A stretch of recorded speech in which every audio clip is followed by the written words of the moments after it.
Bitcoin in a Nutshell by Nathan Cortez.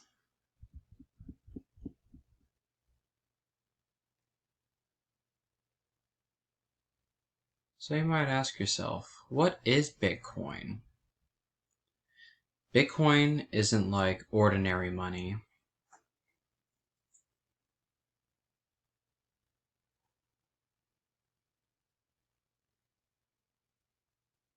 In fact, Bitcoin is a new currency that was created in 2009 by an unknown person using the alias Satoshi Nakamoto.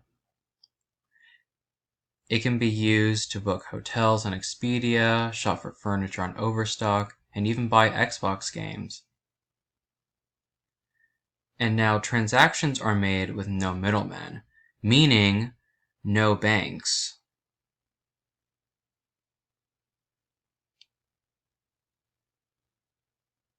And you may be asking yourself, how is this possible? Well, Bitcoin uses something called a blockchain,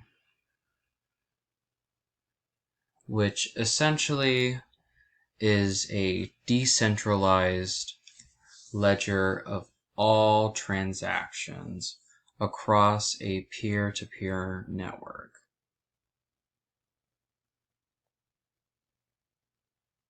And one popular thing that people use for Bitcoin is this thing called mining.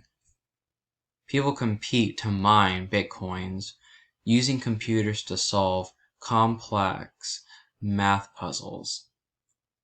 And this is how Bitcoins are created. And next is called Bitcoin Wallet. Bitcoins are stored in a digital wallet, which exists either in the cloud or on a user's computer. It's kind of a virtual bank account. And one other benefit you get with Bitcoin is that even though each Bitcoin transaction is recorded in a public log, the names of buyers and sellers are never revealed. Only their wallet IDs. It'll keep Bitcoin users' transactions private and also lets them to buy or sell anything without easily tracing it back to them. Now, the future of Bitcoin is unknown. No one really knows what will become of Bitcoin.